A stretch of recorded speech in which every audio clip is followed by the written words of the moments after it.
గారు ఇద్దరు పోటీ చేస్తున్నారు. ఎవరు గెలుస్తారు అనుకుంటున్నారు?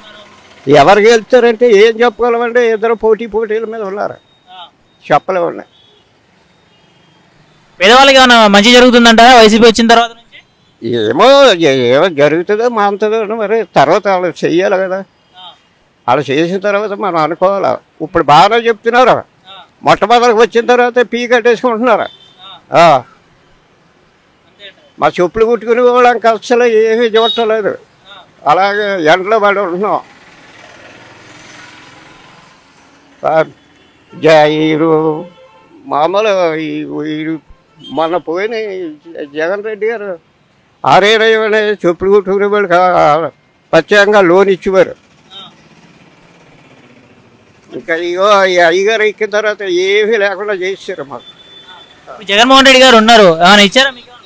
ఇంకా ఏదండి ఏమీ ఇవ్వలేదండి, అంతగా చెప్తున్నాండి. జగన్ గారు గెలవాలంటున్నారు కదా మీరు? జగన్ గారికి వెళ్ళాలంటే మరి ఏం చెప్తాం, అక్కడ దెబ్బ ఉందండి, మరి ఏది వస్తుందో ఏది పోతుందో చెప్పలేము. పోనీ చంద్రబాబు నాయుడు గెలిస్తే ఏమైనా మంచి జరుగుతుందంటారా? చంద్రబాబు నాయుడు గారు గెలిస్తేనే మాకు లోన్లు ఇచ్చేవారు. మరి చంద్రబాబు నాయుడు గారు గెలిచి మీకు లోన్లు ఇచ్చేవారు అయితే మరి జగన్ గెలవాలని ఎందుకు చెప్తున్నారు? పెదలు ఇష్టం అనేది నాకు నీకు ఇద్దరు వేస్తే సరిపోతుంది. ప్రజల గురించి కాదండి, మీకు ఇష్టమైంది ఎవరు, మీరు ఎవరికి ఓటేద్దాం అనుకుంటున్నారు? ఎవరికి ఓటేస్తారంటే చెప్పలేమండి, అది గ్యారంటీ చెప్పలేం. మంచి దెబ్బ ఉన్నాయి, చెప్పలేము.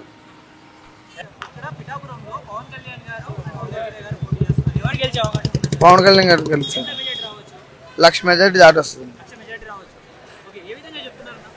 అది నమ్మకం అండి మా నియోజకవర్గం మీద, మాకు ఆయన మీద ఉన్న నమ్మకం. ఆయనకి ఇక్కడ ఓట్ బ్యాంకింగ్ కూడా, దాంతోపాటు ఎస్ఎస్ఎన్ వర్మ గారు కూడా పార్టీని బలపరుచుకుని దాన్ని తగ్గ ఉన్నారండి. కంపల్సరిగా 100% 1,00,000 ఓటు మెజార్టీతో పవన్ కళ్యాణ్ గారు కంపల్సరీ నెగ్గుతారు. ఇంతకుముందు 5 సంవత్సరాలు మన జగన్మోహన్ రెడ్డి గారు ఉన్నారు. ఈ 5 సంవత్సరాలు ఎటువంటి డెవలప్మెంట్ జరిగింది పిఠాపురం?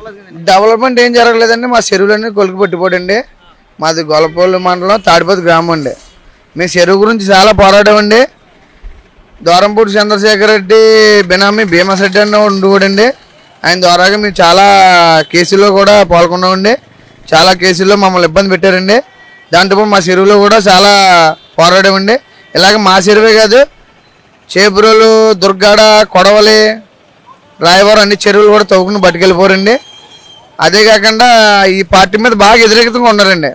ఒక గవర్నమెంట్ ఎంప్లాయీ కాదు, ఒక సామాన్యుడే కాదు, మామూలు పనిచేసుకునేవాడు కూడా చాలా ఈ గవర్నమెంట్ మీద చాలా వ్యతిరేకంగా ఉందండి. కంపల్సరిగా పవన్ కళ్యాణ్ గారు 1,00,000 ఓట్లు మెజార్టీతో నెగ్గుతాడండి. ఇది మట్టికి 100% గ్యారంటీ అండి. పవన్ కళ్యాణ్ గారు గెలిస్తే మీకు ఖచ్చితంగా న్యాయం జరుగుతుంది అనుకుంటున్నారు? కంపల్సరిగా ఆయన పదవిలో లేకుండా న్యాయం చేశాడండి చాలా మందికి. మాకు కంపల్సరిగా న్యాయం చేస్తాడని ఆ నమ్మకం మాకు ఉందండి. పవన్ కళ్యాణ్ ఎక్కుతాడండి, పవన్ కళ్యాణ్ వచ్చేస్తారు. ఎందుకు పవన్ కళ్యాణ్ కావాలని కోరుకుంటున్నారు? ప్రత్యేక వస్తుంది కదా, ఇప్పుడు దాకా పాత వాళ్ళు చూసారు, ఇప్పుడు కొత్త అయిన కదా, ఒకసారి ఇవ్వాలి కదా అవకాశం. అది ఓకే. గత 5 సంవత్సరాల్లో ఎటువంటి డెవలప్మెంట్ జరిగింది? ఎవరు వచ్చినా సరే ఏం చూడలేదు మమ్మల్ని, మా బతుకులు మాయ అంతే. ఏం ఆయన వచ్చి చేస్తాడని ఏం లేదు. ఎవడన్నా సరే ఆటో బతుకు ఆటే నెగ్గి వరకునే ఎవరన్నా ఆటో వాళ్ళకి చేసి ఉంటే బాగుంటుంది. వంగగీత అండి. అవునండి. ఇంతకుముందు 2009లో కూడా వంగగీత గారు గెలిచారు. ఎటువంటి డెవలప్మెంట్ జరిగిందండి? అప్పుడు బాగానే డెవలప్మెంట్ జరిగిందండి, బాగా జరిగిందండి. బాగా జరుగుద్దండి, జరుగుద్ది. బాగా జరిగిందండి. స్కూల్స్ అన్ని బాగా డెవలప్ అయినాయి. స్కూల్స్, పిల్లల ఎడ్యుకేషన్ అంతా బాగా డెవలప్ అయింది. ఆరోగ్యశ్రీ డెవలప్ అయింది. ఎవరు గెలవబోతున్నారు? వంగగీత గారు, పవన్ కళ్యాణ్ గారు ఇద్దరు పోటీ చేశారు. మాకంటే పవన్ కళ్యాణ్ గెలుతారేనండి కన్ఫామ్ గానే. ఎందుకంటే ఒక సీఎం క్యాండిడేట్, తర్వాత ఆయన స్వార్థపరుడు ఏం కాదండి. ఎవరికన్నా చెయ్యాల ఏదన్నా సాయం చేసి ఒక గుణం ఉంది తప్పగానండి. ఇప్పుడు వచ్చే అవినీతి పాలన కానీ ఆ అవినీతి అన్నది అతనికి తెలియదు కనుక మా పేటవర్గంలో కొంచెం మంచి పనులు రాష్ట్రానికి కూడా కావాల్సిన వ్యక్తి కనుక అతను గెలిపించకుండా మంచిదని మా ఒక ఉద్దేశం. 5 సంవత్సరాలు వైసీపీ నుంచి పరిపాలన ఏ విధంగా ఉందండి? పిఠాపురం ఏ విధంగా డెవలప్ అయిందంట? పిఠాపురం అంటే పర్లేదండి. అంటే వంగగీత గారికి మైనస్ ఏం లేదు, కానీ పార్టీ పరంగా కూడా కొన్ని మైనస్ ఉన్నాయి కదండి. అధిష్టానంలో కూడా కొన్ని మైనస్ ఉన్నాయి. అందుకే కదా మరి పెండింగ్ అనుభవం ఇవాళ సీట్ ఇవ్వకపోవడం కారణం ఏంటంటారు? ఆయనలో మైనస్ ఉండడం వల్ల ఆయనకి సీట్ ఇవ్వలేదు. అలా ఉన్నదండి. కానీ అంటే ఇప్పుడు పవన్ కళ్యాణ్ గారు అన్నది మంచి జరుగుతుందని, స్వార్థపరుడు కాదని, ఆయన గెలవడం వల్ల అందరికి ఉపయోగపడే మనిషి అని మా ఉద్దేశం. ఇప్పుడు టీడీపీ జనసేన రెండు కలిసి పోటీ చేస్తున్నారు, కానీ టీడీపీ నుంచి ఎటువంటి ఎమ్మెల్యే లేరు, ఓన్లీ పవన్ కళ్యాణ్ గారే వస్తున్నారు. కాబట్టి దీని మీద మీ అభిప్రాయం? రెండు ఇలాగ కలిసే కనుక ఇంకా బాగుంటుందండి. ఓట్లు చీలే అవకాశం ఉందండి? ఏంటి ఓట్లు చీలే అవకాశం ఏమి ఉండవండి, ఓట్లు చీలే అవకాశాలు ఏమి లేవు.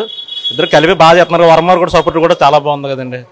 అందరూ కలిపే చేస్తారు. జనానికి కూడా ఒక క్యాండిడేట్, సీఎం క్యాండిడేట్ ఇక్కడ చేస్తున్నారంటే ఒక విధంగా అందరికీ ఆనందకరంగానే ఉందండి. చెయ్యాలి, గెలిపించుకోవాలన్న ఒక ప్రాసెస్తోనే ఉన్నారు అందరూ. ఆడవాళ్ళని కానీ చిన్న పెద్దలు అందరూ, పిల్లలు యూత్ కూడా బాగా ఎక్కువ ఎంకరేజ్మెంట్ చేస్తున్నారండి. బాగుంటుంది సార్. ఇక్కడైతే పవన్ కళ్యాణ్ ఇక్కడ కన్ఫామ్గా రావచ్చండి. ఎటువంటి డెవలప్మెంట్ కోరుకుంటున్నారండి పవన్ కళ్యాణ్ గెలిస్తే? ఉన్నాయండి ఇక్కడ. అసలు పిఠాపురాన్ని ఇంకా చేయవలసిన చాలా కార్యక్రమాలు ఉన్నాయి. ఇంకా లేదండి, కొన్ని పార్కులని అవన్నీ డ్రైనేజీ విధానం గట్రా బాగోలేదు సార్. అవన్నీ బాగుండాలంటే రావాలా, అలాంటి ఆయన వస్తే కనుక మనకు బాగుంటుంది. ఎంత మెజార్టీ వస్తుంది అనుకుంటున్నారు? అంటే మెజార్టీ అంటే ఎక్కువ ఆశించక్కర్లేదు తినండి. ఇద్దరికి గట్టి పోటీ కనుక ఒక 30,000 40,000 అంత మించి ఎక్కువ వస్తుందని కూడా అనుకుంటలేదండి. చాలండి, ఆ మెజార్టీతో గెలిస్తే చాలు. ఆయన గెలిపించాలని మా కోరిక. పిఠాపురం ఎలక్షన్ లో వంగ గీత గారు, పవన్ కళ్యాణ్ గారు ఇద్దరు పోటీ చేస్తున్నారు. ఎవరు గెలిచే అవకాశం ఎక్కువ ఉందంటారు? ప్రస్తుతానికి అయితే పవన్ కళ్యాణ్ గెలిచే అవకాశాలు కాపాడుతున్నాయండి. ఎవరు గెలిస్తే బాగుంటుందని మీరు అనుకుంటున్నారు? మేము అనుకోవడానికి ఉందండి, పవన్ కళ్యాణ్ గెలిస్తే బాగుంటుంది అనుకుంటున్నామండి. ఈ గత 5 సంవత్సరాల్లో ఎటువంటి డెవలప్మెంట్ జరిగిందండి పిఠాపురంలో? మాకేం డెవలప్మెంట్ ఏం చేయలేదండి. అనుకుంటున్నాం. ఆయన అయితే మాత్రం ఏం చేస్తారండి, మాకు మాత్రం ఏం తెలుస్తుందండి. సూచన ఏది తెలదు కదండి. 2009లో వంగ గీత గారు ఎమ్మెల్యేగా చేశారు ఇక్కడ. అప్పుడు ఎటువంటి ఏమైనా డెవలప్మెంట్లు జరిగాయా? బాగుందండి, బాగుందండి, బాగుందండి. సార్, ఇప్పుడు పిఠాపురం నుంచి పవన్ కళ్యాణ్ గారు అండ్ వంగ గీత గారు ఇద్దరు పోటీ చేస్తున్నారు. ఇద్దరులో ఎవరు గెలిచే అవకాశం ఉంది? ఎవరు గెలిస్తే అభివృద్ధి చాలా బాగా జరుగుతుంది? అభివృద్ధి వచ్చిన తర్వాత చెప్తాం, కానీ అభివృద్ధి ఎవరు చేసిన తర్వాత చెప్తాం. ఎవరు గెలిస్తే బాగుంటుంది అనుకుంటున్నారు? అంటే కొత్త వ్యక్తి కాబట్టి పవన్ కళ్యాణ్ వస్తారని. ఓకే, పవన్ కళ్యాణ్ గారు గెలిస్తే అభివృద్ధి చేస్తారని నమ్మకం ఉందా? ఆయన మాటలు అలా ఉన్నాయి, చేస్తా అని. సార్, మాటలు అంటే ఎవరైనా చెప్తారు, అదే మాటలే కదా మరి. రాజకీయం అంటేనే మాటలు. మాటల మీద చేస్తాం. మన మనస్సాక్షి ఏది చెప్తే అదే వేస్తాం. మన మనస్సాక్షి కాదు చెప్తుంది, అందుకని మీరు చెప్తే మేము వేస్తాం. ఏం కదా, ఎవరు చెప్పినా వేయం.